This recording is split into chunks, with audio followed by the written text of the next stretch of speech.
കളിമണ്ണ് കൊണ്ടാണ് ഇഷ്ടിക നിർമ്മിക്കുന്നത്. കളിമണ്ണിൻ്റെ നിറം വെളുപ്പാകയാലാണ് ഇഷ്ടികയ്ക്ക് എബ്രായയിൽ ലെബനാഹ് എന്ന പേര് വന്നത്. ചുടുകട്ട, ചുടുകല്ല്, ചെങ്കല്ല് എന്നീ പേരുകൾ മലയാളത്തിൽ ഉപയോഗിക്കുന്നുണ്ട്.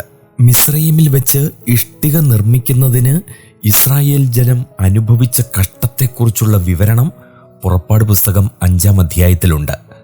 അബ്രഹാമിൻ്റെ കാലത്തിന് വളരെ മുമ്പ് തന്നെ ബാബിലോണിലും മിസ്രയീമിലും കനാനിലും ഇഷ്ടിക നിർമ്മിച്ചിരുന്നു.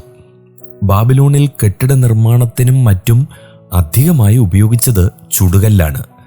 മണ്ണിൽ നിന്നും കല്ലും ചവറും മറ്റും നീക്കിക്കളഞ്ഞ ശേഷം പുല്ലോ മുറിച്ച വൈക്കോലോ ചേർത്ത് കാലുകൊണ്ട് ചവിട്ടി കുഴച്ച് ഇഷ്ടിക നിർമ്മിച്ചിരുന്നു.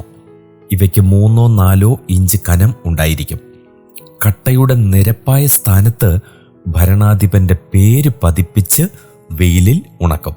പലപ്പോഴും കട്ടകൾക്ക് വിവിധ നിറങ്ങൾ കൊടുക്കാറുണ്ട്.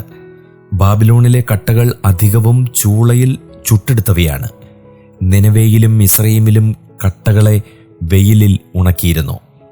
ഈജിപ്തിലെ ഇഷ്ടികകൾ ചൂളയിൽ ചുട്ടെടുത്തവയായിരുന്നില്ല, പ്രത്യുത വെയിലിൽ ഉണക്കിയവയായിരുന്നു. എന്നാൽ യിരെമ്യാ പ്രവചനം 43:9 ചൂളയെക്കുറിച്ചുള്ള ഒരു സൂചനയുണ്ട്. വൈക്കോൽ ചേർത്ത് ഉണ്ടാക്കാത്തവ പോലും ഉറപ്പുള്ളവയായിരുന്നു. നൈൽ നദിയിലെ ചെളി കൊണ്ട് നിർമ്മിച്ച ഇഷ്ടികകൾ പിളർന്ന് വീഴാതിരിക്കേണ്ടതിന് അവയിൽ വൈക്കോൽ ചേർത്തിരുന്നു. ചെളിയിൽ വൈക്കോൽ ചേർക്കുമ്പോൾ വൈക്കോലിൽ നിന്നുണ്ടാകുന്ന അമ്ലം മണ്ണിനെ കൂടുതൽ അയവുള്ളതും പിന്നീട് ഏറെ കടുപ്പമുള്ളതും ആക്കി മാറ്റുന്നു. ഇഷ്ടിക നിർമ്മാണം പ്രയാസകരമായ ജോലിയായിട്ടാണ് മിസ്രയീമ്യർ കരുതിയിരുന്നത്. തന്മൂലം അടിമകളെ കൊണ്ടായിരുന്നു അത് ചെയ്യിപ്പിച്ചിരുന്നത്. ഇഷ്ടിക കൊണ്ട് നിർമ്മിച്ച മതിലുകളും ക്ഷേത്രങ്ങളും സംഭാര നഗരങ്ങളും ഈജിപ്തിൽ കാണാം. റയംസേസ് രണ്ടാമൻ പുരാതന നഗരമായ സോവൻ അരാസിസിനെ പുതുക്കി പണിതു. ഇഷ്ടികകളിലെല്ലാം റയംസേസ് രണ്ടാമൻ്റെ പേര് മുദ്രണം ചെയ്തിട്ടുണ്ട്. പുറപ്പാട് 1:11 റയംസേസ് ഇദ്ദേഹം തന്നെയാണ്. ദാവീദിന്റെ കാലത്ത് ഇഷ്ടിക ചൂളയെക്കുറിച്ചുള്ള പ്രസ്താവനയുണ്ട്. 2 ശമൂവേൽ 12:31.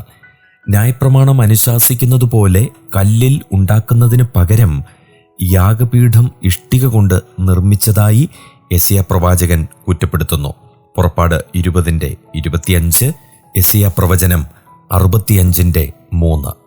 പുസ്തകങ്ങളും രേഖകളും ഇഷ്ടികകളിൽ നിർമ്മിച്ചിരുന്നു. തന്മൂലം ആയിരക്കണക്കിന് വർഷങ്ങൾക്ക് ശേഷവും അവ കേടുകൂടാതെ നിലനിൽക്കുന്നു. എസെക്കിയേൽ പ്രവചനം 4:1, നഹൂം 3-ാം അധ്യായം 14-ാം വാക്യം. പ്രാചീന കാലത്ത് മെസൊപ്പൊട്ടേമിയയിൽ കളിമൺ പലകകളിൽ എഴുതിയിരുന്നു. വീടുകളുടെ മേൽത്തട്ട് കളിമണ്ണ് കൊണ്ട് വാർത്തിരുന്നു. ലൂക്കോസിന്റെ സുവിശേഷം 5-ാം അധ്യായം 19-ാം വാക്യം.